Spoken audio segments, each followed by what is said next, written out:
welcome to A Chef Called Rhonda. I'm Rhonda and this is my kitchen. Today I'm going to be showing you how to make plant-based hummus using two kinds of legumes. That's right, two. I have 1 can of garbanzo beans, also known as chickpeas, unsalted and drained, room temperature. I also have soaked about 1 cup of raw cashew.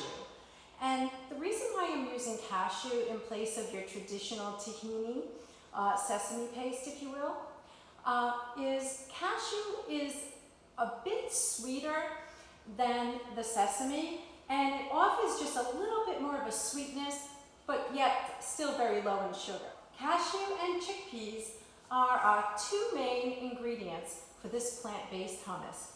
Stay tuned while I show you how to make this super easy, super fun, and always healthy and delicious plant-based recipe. First we'll start off with 1 cup of raw cashew.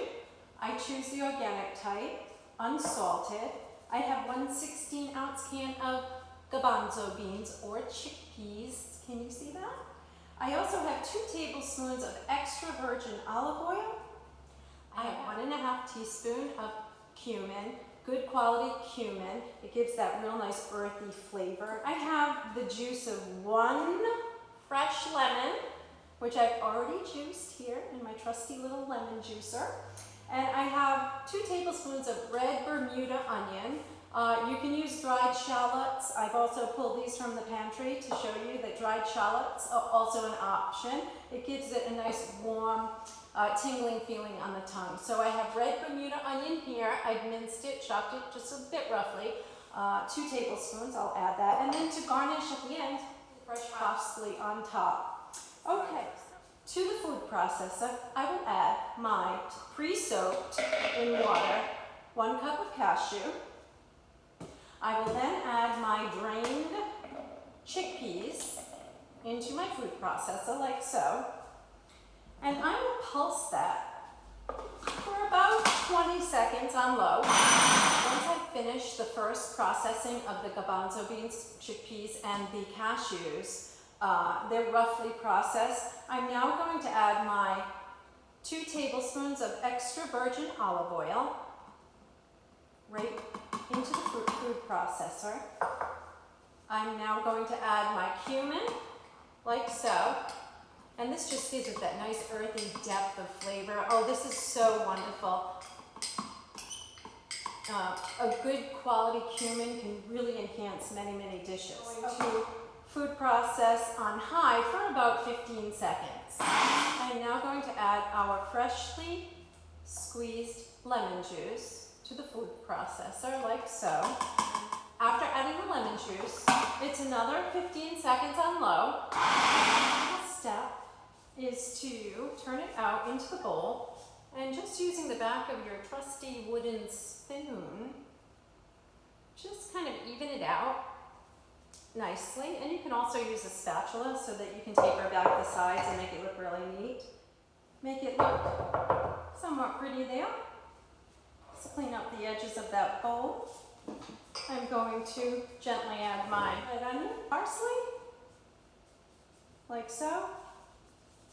And we're ready for a party, and that's truly a plant-based hummus, all ready for dipping whole grain crackers, or sweet potato chips, or parsnip fries.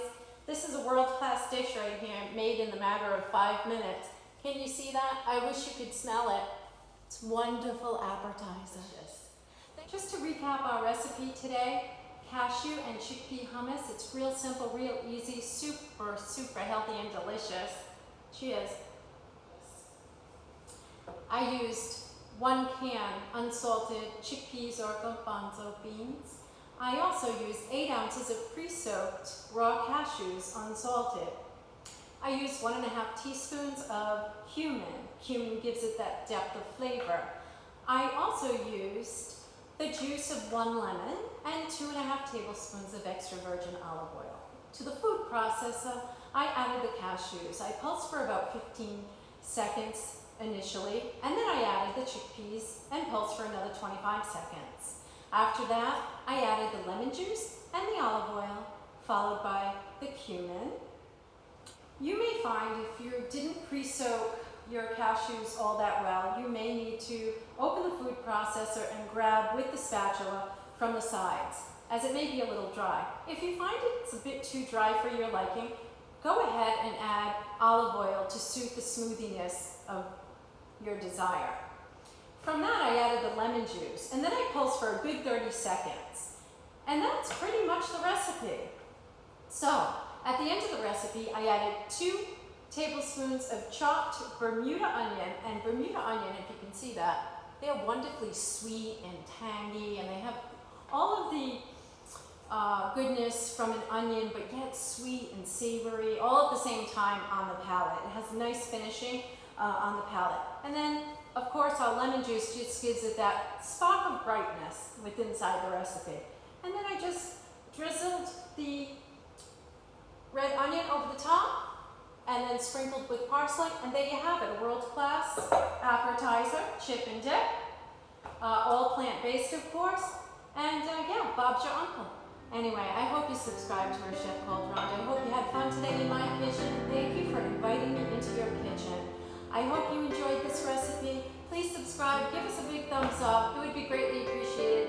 Smash that like button, and I look forward to every Tuesday uploading a brand new recipe from around the world. Bye!